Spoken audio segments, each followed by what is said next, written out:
Hello, and welcome to the pool party. Hey, creatives, welcome back. Today, we're diving deep into something that's been on my mind a lot lately: how we can use our design skills with purpose and intention. I know we all get caught up in the hustle, trying to keep up with trends, landing dream clients, and saying yes to every opportunity that comes our way. Sometimes it can be a little bit harder to say no. I know that saying no can feel like a luxury as well, but it can be one of the most powerful tools we have to protect our creative energy and focus on what truly matters. In this episode, we're going to explore 3 key ideas. First, talking about the power of saying no and how we could set boundaries to actually fuel our creativity and lead to more fulfilling work. Then we'll shift gears and look ahead to the design trends that are coming out of 24 as a result of the changing economy and technology. While working is a lot about knowing what's hot and also staying true to your own style and what values align with navigating these trends, it's a lot easier said than done. Finally, we'll bring it all together by discussing how we can use our creative talents to make a positive impact in the world, whether small or large. That might be through pro bono work, activism, or community projects. These topics might all seem a little bit different, but I promise you they're deeply connected with one central idea: designing with purpose. Whether it's purposefully choosing which projects to take on, being intentional in how we incorporate trends, or using our skills for social good, it's all about making choices that align with our values and help us to grow as creatives. So let's get into it and talk about how we can all design with a little more intention and a lot more impacts on this episode of The Pool Party. First up, we're talking about the power of saying no and defining boundaries. I'm going to tell you a story that applies to when I first graduated and was looking for work. That might not necessarily apply in today's economic terms, because what I'm about to discuss is the importance of saying no to protect your creative energy and ensuring you focus on creative projects that truly matter. If we were to talk about today in the year 2024, I think if you get any opportunity that gets you a little bit closer to your goals, definitely take it and just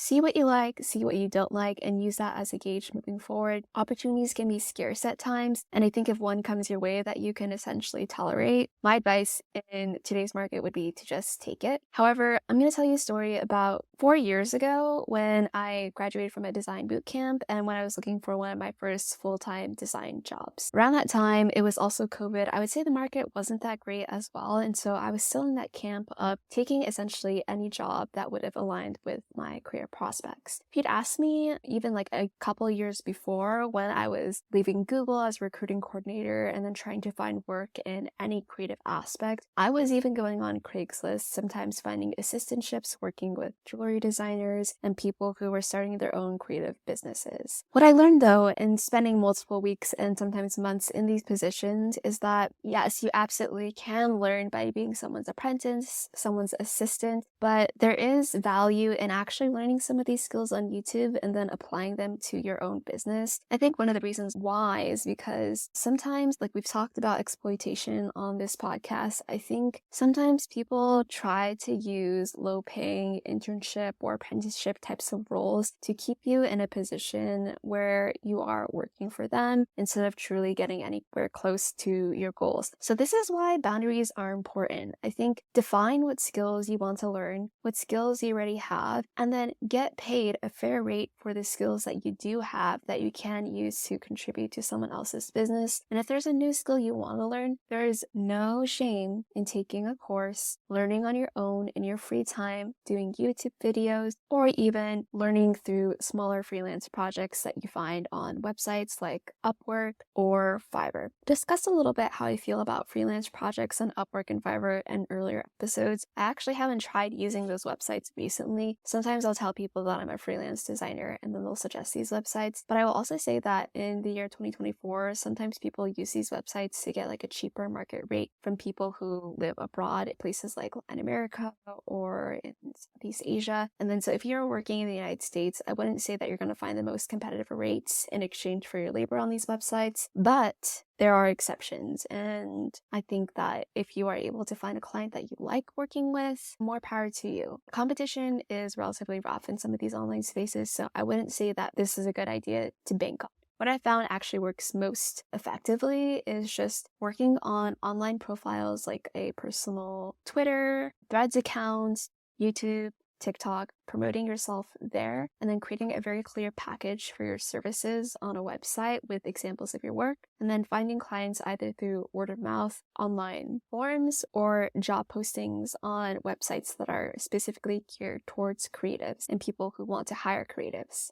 So in 2019, I took on a job as a jewelry assistant for a woman who was running a jewelry brand out of her apartment and living near Columbus Circle in New York City. At the time, in the fall of 2019, I thought this was a great job. It was. But then a few months going into it, I realized that there were a few sketchy things about this working relationship. And granted, this woman is pretty nice. I did experience some microaggressions on this job, and while I didn't have to be at her house too much, there were just some weird things happening that I can't really care to remember at this point because I blocked it out of my mind. But one of them was that she would also sometimes give me diamonds or precious metals to take down to the jewelry section of the fashion district in New York. And if you've never been there, it's near Port Authority, which I think says it all already if you're familiar with New York. But this was an area of New York where basically people would also sell crack and drugs to each other on the street. And I didn't know this going into the role, but I was essentially getting paid $17 to also transport highly precious gems in this somewhat sketchy area. And I think, had you explained it to me like that before doing the job, I would probably said no. But this is one of the things that I found out later on. And then I learned how to have a boundary around things I will not do after that experience. We can think about boundaries in different ways, like things I will do and won't do as a creative for money. But I also think it comes down to how you will spend your time. Recently, I've been talking about ways that people fund their art practices and their creative passions outside of actually working a creative job. And I worked a lot of jobs in restaurants prior to actually getting any creative career that was full-time and providing for me. I don't think I would ever do that again. And one of the reasons is because I left around and found out. For me, I don't think working in restaurants is really something that I can personally tolerate. I think working in bar environments, for example, where people are drunk and just not in their right mind, those are things I will never do ever again. And situations might change based upon context and where I'm living, but especially in New York, I will never do that ever again. So sometimes you have to try things in order to figure out what you will and will not tolerate. But one of the things I've learned is to also just stick to the plan. Try to do the easiest. Try to pick a place where the cost of living is affordable enough for you, where you can afford it. So then you don't have to put yourself in situations that are desperate, where you absolutely need money and resources in order to fight for your hypothetical dream. It's better sometimes to go about it a little bit more relaxed and then give yourself more time to find something that actually works for you energetically rather than slogging through the mud and putting yourself through hell just for the dream, whatever that dream may be for you. On the note of trends, I've noticed that it is still most young people's dreams in their 20s to move to New York City. And I talk about my New York story a lot because, trust me, I had fun, but there were many different contexts in which I went to New York, either working on internships that were paid, or I just decided to go by myself, and then I found jobs when I was there, working odd jobs on Craigslist or working in restaurants, and cannot, like in my right conscience, ever recommend to people to move to a major city like New York or any other major expensive American city without having work lined up. I think it's different these days, and if you have connections, whether those are people you've met online, let's say that you're like making some money, selling content. A lot of people do that these days. That's a little bit different. That to me constitutes as a job. And if you've calculated your living expenses, by all means, go for it. You probably have a good shot of making it for like a few months. Try it out. New York is all about the highs and lows, but I always give people a little bit of a warning when it comes to major cities because I don't think a lot of people actually know what they want deeply enough to even have any sort of career path or plan that is going to lead to money that allows people to stay in big cities. When it comes to younger people, especially women who move to these major cities, I like to say have goals, have a plan, stick to the plot, and don't deviate from what the plan is just for money because I've seen a lot of people get into some crazy situations because they've totally lost the plot. So we're talking about boundaries a bit, and I think one thing that's been on my mind lately, even just on the topic of energetics and like getting into your emotions, is that there are some creative jobs out there that I think people will hire you for and they have no idea what it really takes to be creative. I think a really good example of this is how everyone wants creatives to work faster, but no one who makes this work actually recognizes how much emotional energy is involved with being vulnerable, going into the depths of your psyche and creating something that works and actually connects. And that's something that I find really challenging, especially in corporate contexts. And now for a quick break. Hi friends, it's Jules. I just wanted to come on really quickly and let you know that throughout this fall and into the winter, I will be interviewing designers on the podcast. If you know a friend who is a cool designer that you think has a story to share, have them hit me up. Go to my website, juliaspero.me, that's JuliaEspero.me, and send me an email. Introduce yourself, tell me who you are, and I'd love to interview you, hear about your work and about what you're doing now, what gives you inspiration, and we can chat about it more on the pool party. Next thing I wanted to let you know about is that I'm offering key art services for musicians,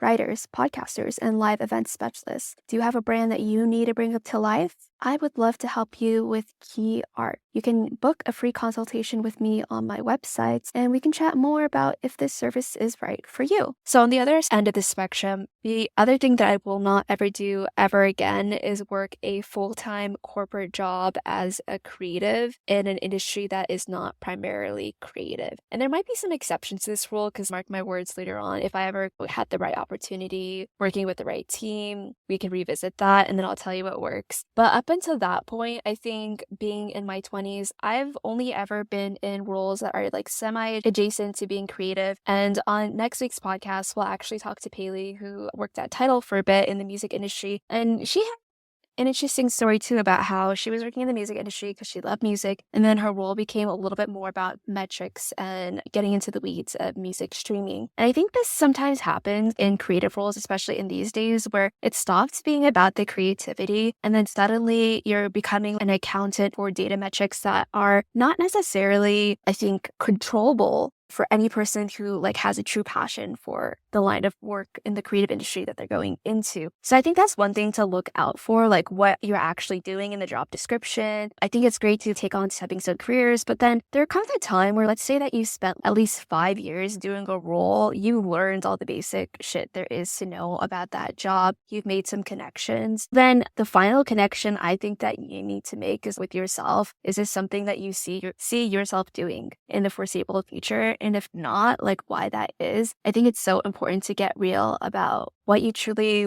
want to produce. And there are some roles where you just will not get closer to making that kind of work because it doesn't lead to any sort of creative, like director or management position. And some people actually don't want to be creative directors. And so there's nothing wrong with that either. If you're just more comfortable being in a contributor role, sometimes people discover that. And I've had that at points in my life, in that moment right now too, where I like being a contributor and I like creative directing my own projects. But I don't get paid for my own creative projects a lot of times, but I feel very creatively fulfilled from them. That's another reason why I think my jam right now is a few creative roles where I work with other teams. And those pay me good money. And then my personal passion creative projects, those are not currently making me the big bucks, but I feel so creatively fulfilled by them. And that prevents me from slipping into an existential crisis, which God knows I will if I'm not doing the big vision projects that I know I want to do. So I give myself time for that, but that solves basically what I feel I need creatively. So to switch it up a bit, let's talk about things that I would do again. And I think that designing for nonprofits, and particularly with organizations that are good at connecting designers with meaningful work, those are organizations I would work with again. I think that's like designing for impact, that all falls underneath the umbrella of mission, purpose, and value. And I think many of us designers and artists can agree that art and well-designed info really connects with people in a way that is beyond words. And what better way to help other people than to design information that might seem scary, but is definitely needed by other people? There was one organization I worked with in 2016 as an intern called the Center for Urban Pedagogy, and they're an organization based in Brooklyn, New York. They work with the public and with nonprofits, and then they also connect designers and artists to work on teaching fellowships and public policy fellowships that create printed matter that is well designed. And you do need to be in New York to do one of their fellowships or their programs. And I believe there are two. There's a Making Policy Public, and then there's another one which escapes me right now. That one I do believe is like more of a teaching fellowship working with students. Run these programs pretty much quarterly. You get a stipend for it, so you don't just like work for free, which is great. And I think it's a very mission-driven, purpose-driven organization. And I think that's another way of working with a nonprofit, still getting paid, and then also not having to commit to a full-time nonprofit salary, which honestly, I also have like reservations about too. I don't think that you necessarily need to give your whole time to a nonprofit in order to do mission-based work. And I also think that money is important and needed. I complain a lot about corporate spaces and sometimes like I think products that overhyped, but that's actually mainly because I do believe that people need to have more protections, more rights, and I wish that companies valued human beings more than they currently act like they do. So that's just a roundabout way of saying it. And I guess this all kind of goes to say that I've always felt that I'm more of an entrepreneur too, and I feel best when I'm being entrepreneurial with my work. But it takes quite a lot, I think, even to be a creative and then to be a creative entrepreneur, to keep level at a high level, to find clients that are aligned, to do work that is aligned. And so that's why I don't rush the process anymore. I think there was a time in my life where I was like, I need to do this full time, like immediately now. And honestly, I think it's taken a lot of pressure off for me to still have creative roles where I'm working with a team or like I have a boss, but then I absolutely have time within my week to pursue my creative passions, to market them. And I know that this is the vision that I'm carrying through. This is the work that I want to get paid for. These are the people that I want to collaborate, and I hold the vision for that. I don't give up on it, but I've carved out space for myself in my schedule in a way that works for me. And yeah, it took many years. I am closer to 30 now than I am to my early 20s. I still have a lot of time left, and so I really don't feel like in any sort of rush. But I think the other thing too was that on a personal level, I reflect on my years in high school, my years in college, and I wasn't someone who was just like having fun and really being a kid. I think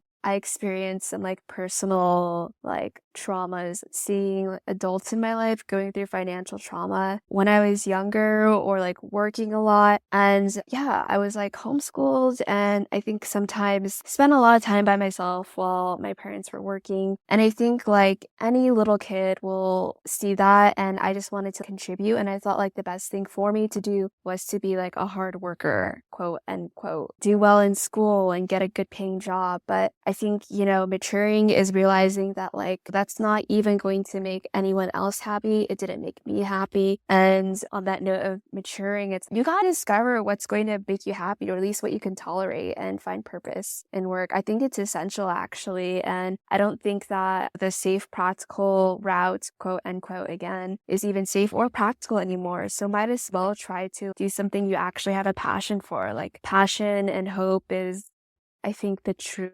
currency. And I believe in a value system that is actually based on value rather than made up value. So that's how I would put it. Like my values are in connecting with people, helping people have fun, fulfilling like my personal like goals, helping other people fulfill theirs too. Like we all start somewhere, and the people I work for, they're older than me, and I'm not like ever trying to say that I know everything and there's nothing for me to learn. There's so much value in working with other people and learning new skills. And then I think on that note too, it's like, yeah, sometimes it is nice to have your own projects that it's just you're experimenting, you're testing out your skills, and then you get to surprise the people you work with your own personal project. But it's really hard to have an audience if you're not playing nice and working with other people. It's like, why should anyone care about your work if you didn't care about theirs in a way? And that's why I think it is important to work with people, not just because, yeah, it makes the work better, but it's building relationships. It's getting to know people for who they are outside outside of their work, what makes them human, what they have passions about. Some of my favorite people to design with have a lot of life outside of work, and it's fueled by interests, passions, and hobbies like snowboarding, skateboarding, being outside, being in nature. Those are all things that truly inform, I think,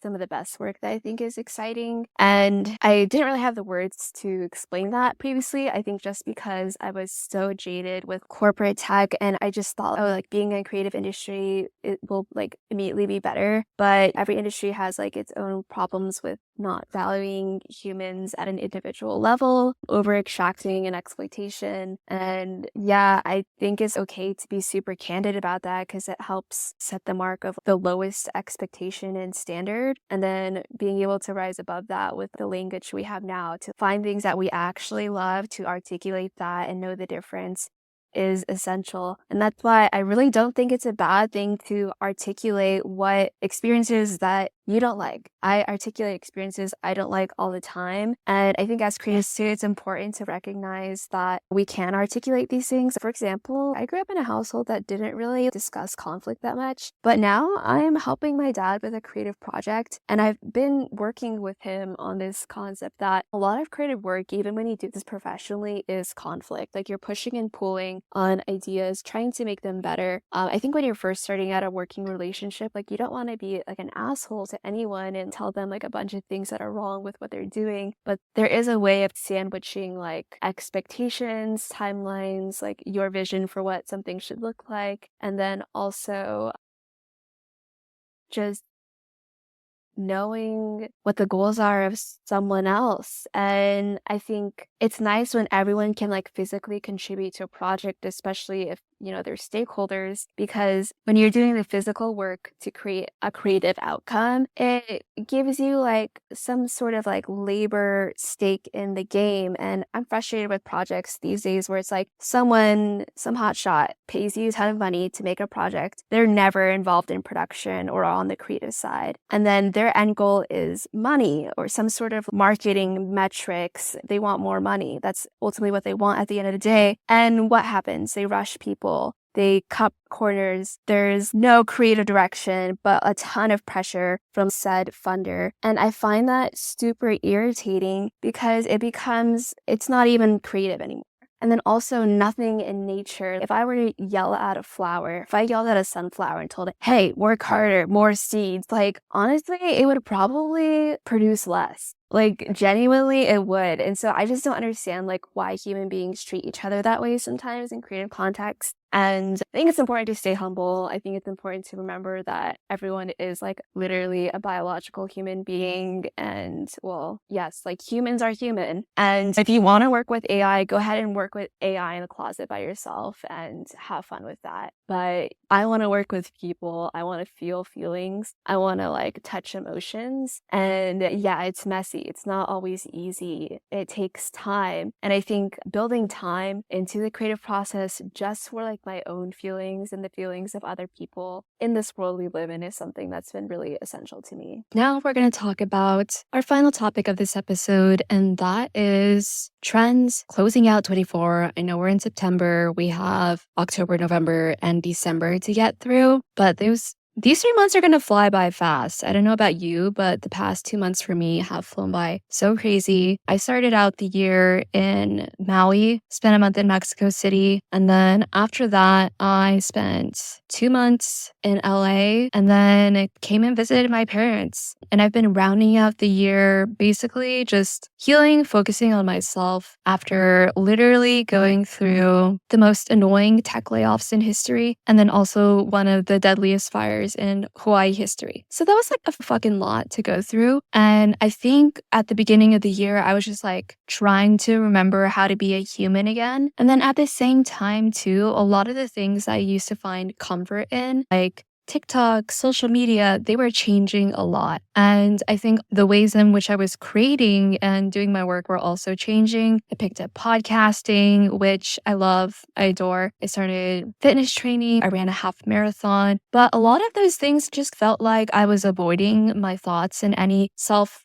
inspection or like retrospection that helped me get closer to what I want to actually do. What I've learned is that I don't really have to run away from the things that are happening in my life, but I do need to create a schedule that I feel comfortable living with day to day instead of living life in this such fast, crazy pace where I just get so burnt out and then I don't want to work for months. I'm trying to space it out a bit more. So I have a schedule now where maybe I could take a long weekend and drive up to Montana, enjoy the wilderness, especially before winter hits. But if we're to talk about like actual trends in social media, I do want to talk about how the algorithms have changed. And I always felt this when I was like working at a social media agency. It's genuinely not a stable career path if you do not like change and you don't like the algorithm switching up on you every 5 seconds. I think content and making content is great for sharing things that you actually care about. But there are so many people who also entered the realm of creating user-generated content or trying to become an influencer just because they want to be famous. And, when TikTok first was like really popping off during the pandemic in 2020, brands and corporations like did not want to do trends. They had no idea how to do them. They were like totally clueless. And then they started hiring these college students, like basically right out of college or before they finished college because they knew how to use TikTok. They knew it was funny and cute. And now some of those like social media managers are even like 4 years out of school and they're just, they're corporate like everyone else. And also corporations are, they try to be cute and funny, but it actually takes a lot of work, a lot of production to get something to hit and be funny from a corporate perspective. I also think online, if you're an individual creator, you're either building out a character, building out a lore, or you're being like totally transparent, you're doing vlog style. And yeah, I also think that the algorithm does in such a way where you have to make it a production. You have to commit to a character line, a story, and that's what's working these days. And this matters to some people because a lot of people do rely on social media for marketing or starting their businesses. And I don't think it's a horrible idea. I just think that it's a much larger commitment than people realize. And if you're not like fully committed to it, it's hard to make that really a part of your strategy. And that's why I have enjoyed longer form content. There are a lot of creators out there, business owners, who have gone on podcasting and longer form content like YouTube videos before the pandemic. And I think that paid off for them. YouTube is still around. It's not going anywhere. And I think things like podcasting too aren't going anywhere. They're also a lot more sustainable to pursue. And as I am talking about this, I'm eating ice cream and eating my dad's peach preserves. It's a Saturday, so I can do what I want. And yeah, I personally like listening to podcasts. I like putting that on in the background as I work. It helps me feel like I'm connecting with people. And I oftentimes just don't have time to talk to all my friends or like people I used to work with and catch them up on the things that I'm seeing. And I don't want to. So if they have a podcast, I'll listen to it. If they have a Substack newsletter or YouTube, I'll listen to and watch that. But I have to say the TikTok algorithm in the United States has gotten pretty shit. It's not really entertaining as much as it used to be. It feels like it's become the new TV and media entertainment platform where people like scout and you get picked up or you don't, but it's cutthroat. And yeah, I don't think that's a reason to not post. I think that's like even more of a reason to just be yourself and do the shit that you want to do. Because if people are going to judge you anyways, might as well do the stuff that you like and you care about, right? That's just my take. There are people like my parents who are not plugged into pop culture of the last decade at all. And recently I've been watching these shows with my mom on Netflix, The Dropout, Elizabeth Holmes, and then also Inventing Anna. And I had to explain to her about the significance of Instagram in the 2010s. It wasn't just like this cute little app where teens were posting. It became this like website. It became this platform, where people created lore. They flew to the sun a little too close. They faked it until they made it, and some of them were actually like legit scammers. But I think that lore is dying out. People are able to suss you out way more now if you're like faking around or not. I think it's a lot harder to maintain this sense of a fake image. I also think that, those days are over where people are able to hold this air of mystery if they have a ton of followers. Maybe that's not super true, but I thought it was interesting how even Anna Delvey is doing Dancing with the Stars. And I feel like that's something that she would probably think is really basic, but she's doing it anyways. And I think that's the compromise of pursuing fame. You do a lot of things that are boring and mainstream. All right, folks. Well, that is the end of this week's episode.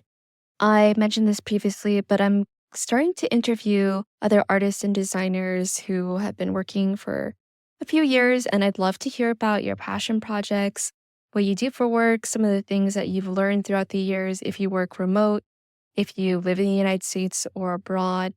You can send me a message at Jules Made By on Instagram. That's at Jules Made By, JulesMadeby, or go to my website, juliaespero.me, JuliaEspero.me, and send me an email. I'd love to have you on the podcast to talk about the work that you do and what's been working for you and what hasn't been. I have time slots open on Thursday and Friday mornings, and I'd love to get you on the podcast. Please follow my Instagram, rate this podcast, and follow wherever you listen to podcasts. This has been Jules, and thank you for listening to The Pool Party, an art and design podcast for DIYers, musicians, podcasters, live event specialists, and everyone in between. Have a good week, and next week we'll have Paley on the podcast to talk about her career in the music industry and then coming into design. All right, thanks. This is Jules, and this has been The Pool Party.